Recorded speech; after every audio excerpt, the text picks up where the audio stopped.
Autre drame, cette fois-ci à Treichville. Cet après-midi, un incendie s'est déclaré à l'avenue 7, dans un quartier de la commune. En cause, l'explosion de 3 bouteilles de gaz. Le bilan provisoire fait état d'un mort et plusieurs dégâts matériels. Patrick Brédé, Armel Zozo. 13h30 à l'avenue 7, non loin du commissariat du 2e arrondissement de Treichville. Un incendie vient de se déclarer. En cause, l'explosion de ces 3 bouteilles de gaz. Sur place, les premiers pompiers luttent déjà contre les flammes qui se propagent très vite au 3e étage de cet immeuble. Encore sous le choc, cette rescapée décrit son impuissance face à la célérité des événements. Vers midi, j'ai fait la nourriture de ma tante. Elle a fini de manger 13h. Elle a senti odeur de caoutchouc. Elle dit qu'il y a quelque chose qui brûle. Donc elle a dit à ma petite fille d'aller voir ce qui brûle. J'ai dit non, qu'elle est très petite pour aller voir. Attends, mais je vais sortir. Donc dès que je suis sortie de la chambre, j'ai vu fumer qui était en train de monter. Donc j'ai dit, c'est comme ça, elles ont qu'à descendre parce qu'elles sont vieilles, elles ne voient pas. Donc je les ai pris, descendre les escaliers au 2e. Donc je voulais remonter pour aller prendre quelque chose pour mettre, pour descendre.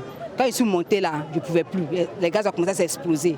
Puis je suis redescendue. Prise au piège dans son appartement, cette femme enceinte décide de se jeter dans le vide.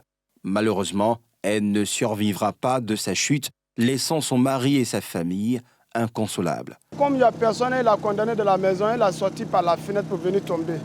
Elle a tombé par terre et puis elle est morte en même temps.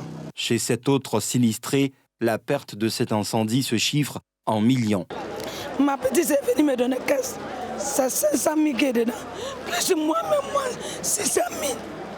Ça fait 1 million 100 000. 1 heure plus tard, le GSPM arrive à bout du brasier. Dans les 2 appartements, plus rien. Tout a brûlé. L'accès n'était pas facile.